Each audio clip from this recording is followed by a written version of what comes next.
sisters were on hand at the BHP Apprentice Training Centre last night to see about 250 first and second year apprentices at work.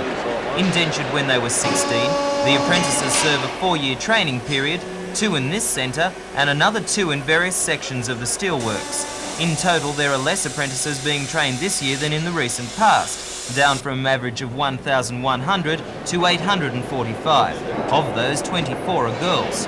The skills shown last night were from one of 8 trades: electrical fitting, boiler making, turning and machining, fitting and turning, and motor mechanics. Apprentice supervisors were on hand to answer the questions of parents and to give them progress reports on their sons and daughters. All a bit like a school parent and teacher night, you might say, but on a much larger scale.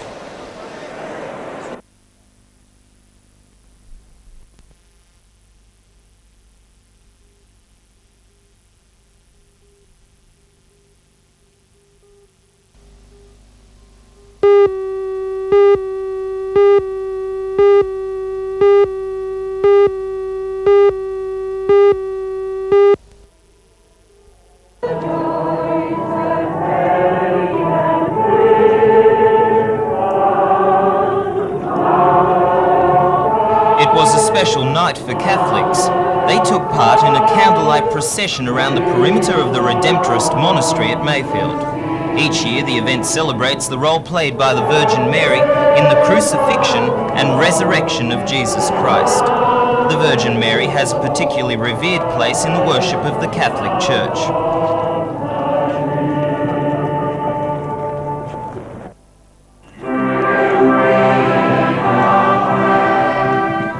Following the procession, a service was held in the grounds of the monastery and presided over by the Bishop of Maitland, the Very Reverend Leo Clark. During the service, the sick were blessed and praise was given to God, Jesus Christ, and Mary, the Queen of Heaven.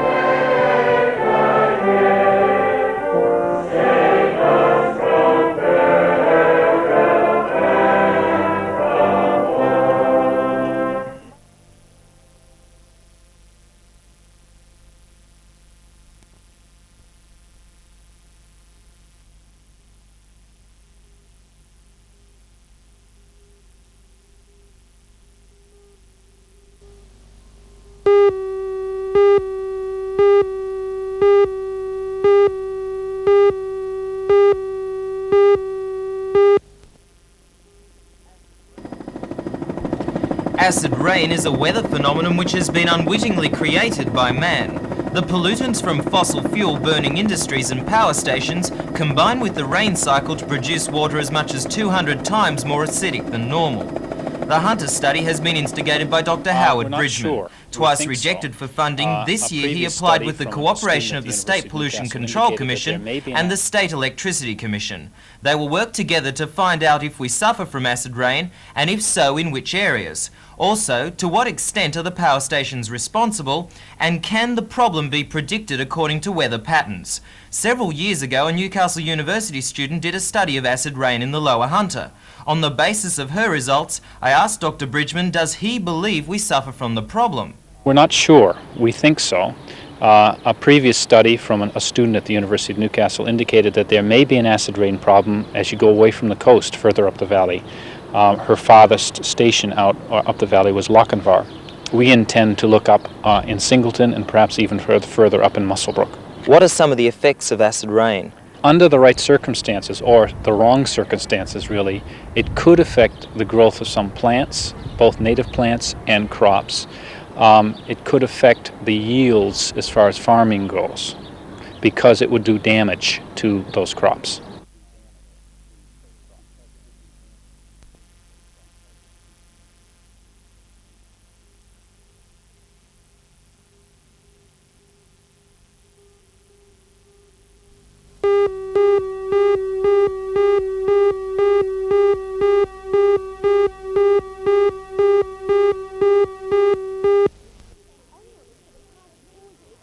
Annually, for the past 4 years, Hunter Valley Theatre Company has made a point of presenting a show based on local history as its last show of the year. There was the Star Show, the fabulously successful Essington Lewis I Am Work, In the Field Where They Buried Peter Pan, and now Mission Molly Morgan. Mission Molly Morgan is one of the first shows under the new artistic director, Brent McGregor. Brent, you've been with the company only a couple of months. Did you feel that there was a tradition of historical plays that you should follow?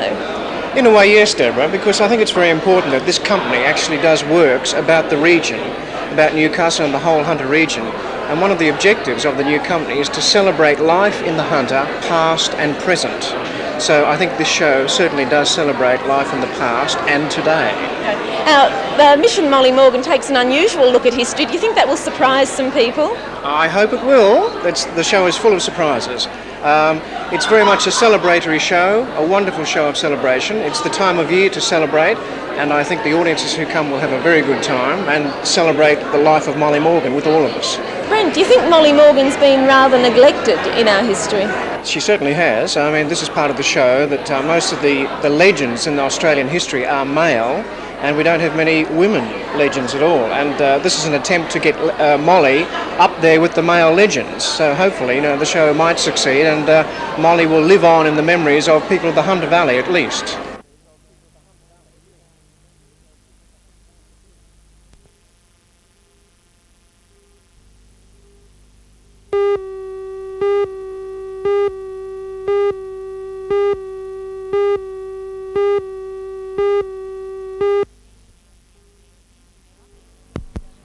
These are the outfits said to dazzle the Americans and the Australians alike.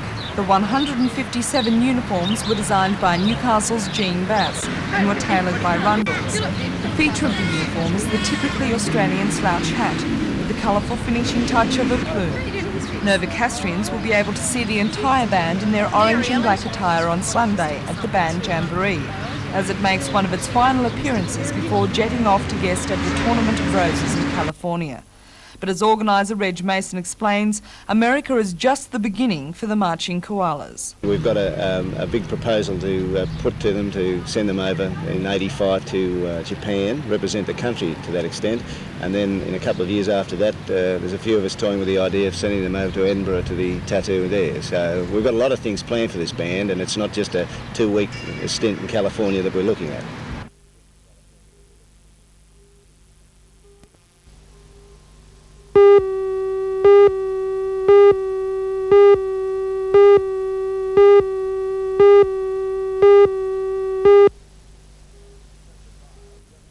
The Emperor said goodbye just as he'd said hello, as the events of the President's last 24 hours in Japan managed to repeat all the main themes of his visit. Before the Diet or Parliament, there was his call for common purpose against a common Soviet foe. The United States and Japan do not build walls to keep our people in, and we would never cold-bloodedly shoot a defenseless airliner out of the sky. And there was a call for peace nuclear-sensitized Japanese wanted to hear. A nuclear war can never be won and must never be fought. And there was a call for lowering trade barriers the Japanese didn't want to hear. We need your support to lower further the barriers that still make it difficult for some American products to enter your markets easily. None of the problems between the two nations were solved in this trip, but this presidential pressure might pay off down the road.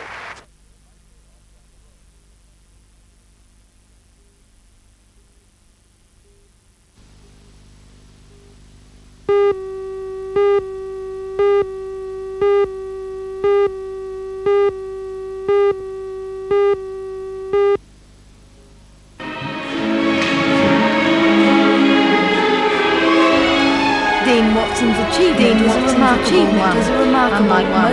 Unlike most successful dancers, he did not start learning ballet at an early age. In fact, he began lessons at the M&K Academy only 18 months ago. He has been training full-time since the beginning of the year. Dean's interest in ballet began while he was working with the local theatre group 2 to 5. Initially, he took up dancing because he thought it would improve his mime technique. Dean is looking forward to training with the Australian Ballet School and hopes one day to join the Australian Ballet Company as a classical dancer.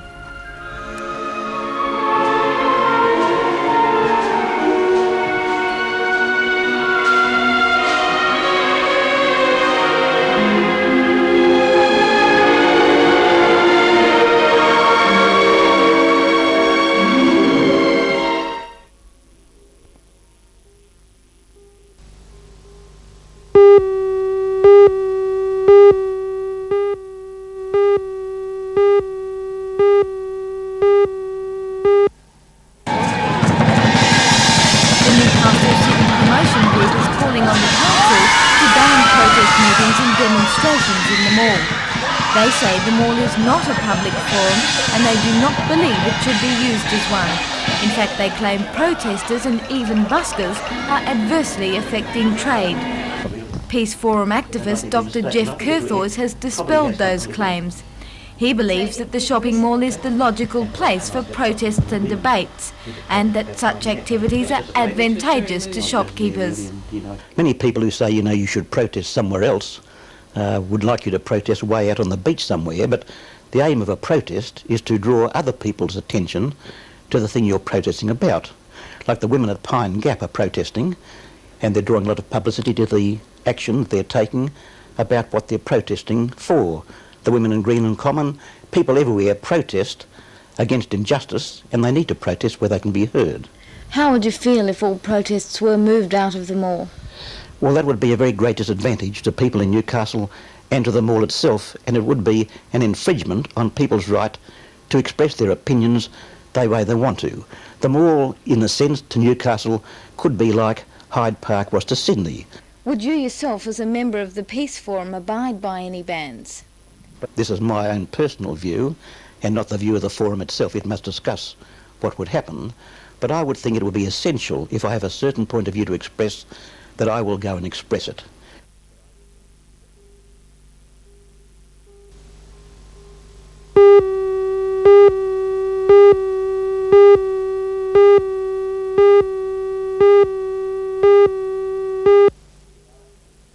Apprentice of the Year last year.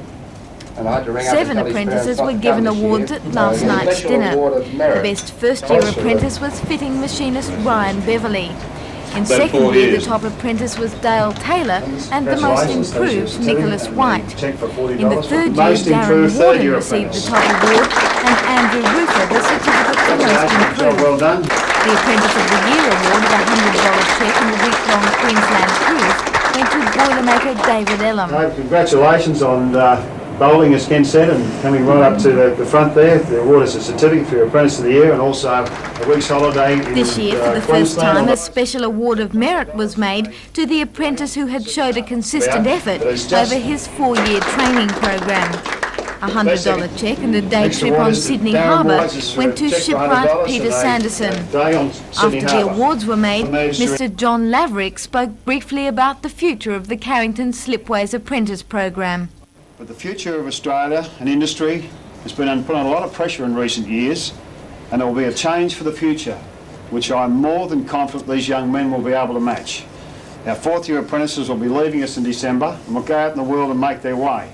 Our apprentice program will continue, not at the same levels it was in recent years when the boom times are on, but it's certainly at a level where we consider our company as making a contribution to training young men for the future.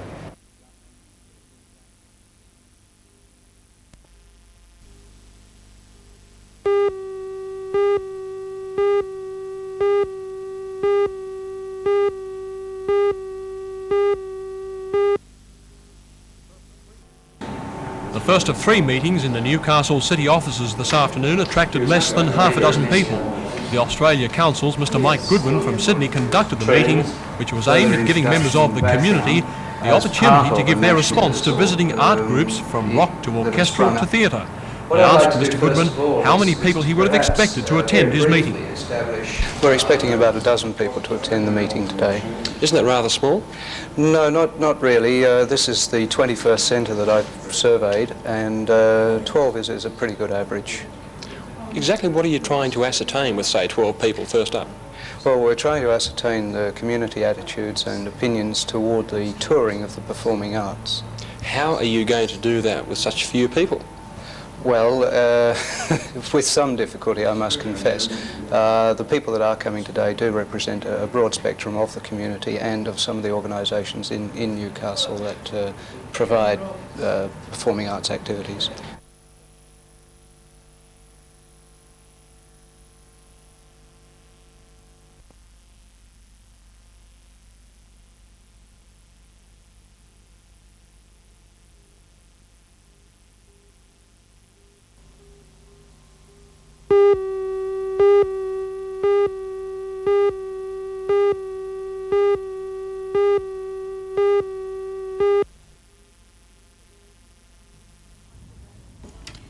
Tucked away in the lower Hunter Valley coalfields, Western is home to 5,500 people. In the 1970s, the population of Western was much smaller than it is today, but then the township had its own full-time police officer. The police station was closed in 1975 after a government survey showed there was no longer any need for it. The residents claim that since that closure, there has been an upsurge in the amount of violence, vandalism and theft in the area. Last night, 150 people attended a meeting to discuss what could be done to reopen the town's police station. They were addressed by the member for Cessnock, Mr Stan Neely, and representatives of the police and the Cessnock Council. The meeting was called by the Western Retired Miners Association. The group claims that Western is being discriminated against because it is in the coalfields. Last night's meeting voted to continue pressuring the government to reopen the police station and to invite the Police Minister, Mr Peter Anderson, to visit Western.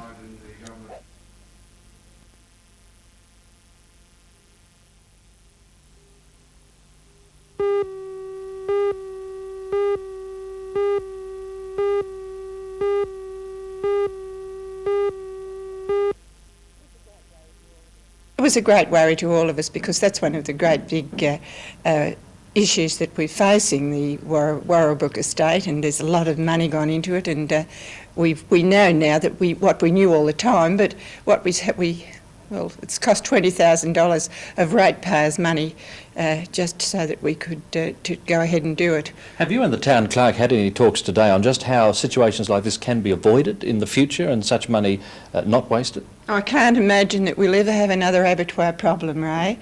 I think it was under the old Newcastle Act that the problem arose. I can't imagine ever facing another problem like that.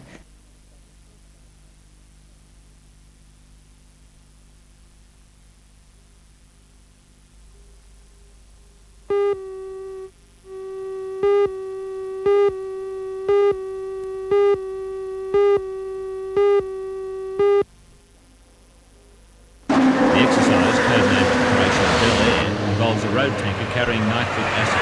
As it crests this rise in Northcott Drive, a valve will collapse and acid will spill onto the roadway and over 8 people waiting at the bus stop.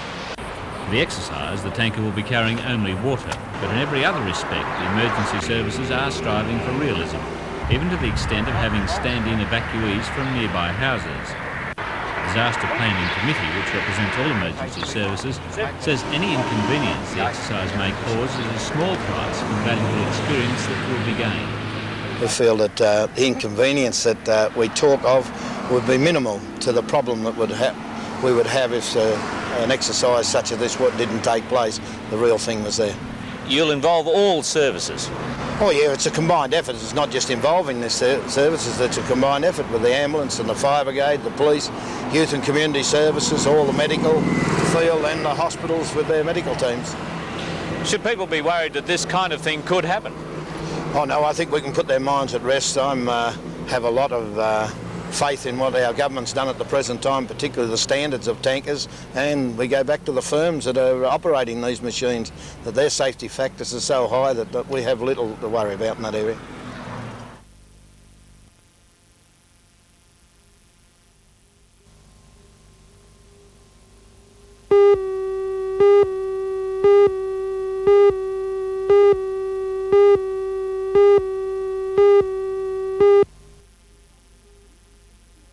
This year, the Chief Officers' Conference will be held in conjunction with the Heads of Authorities Conference.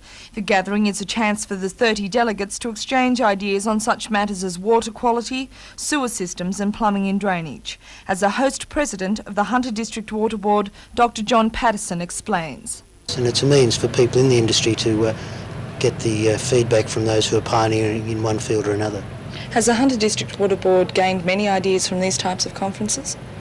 I can't really speak for more than the last 2 years. Yes, we've gained some ideas, but I think it would be fair to say that the last 2 meetings I've attended, other people have been interested in finding out what we're doing. We've been the newsmakers in the industry nationwide for the last year or 2.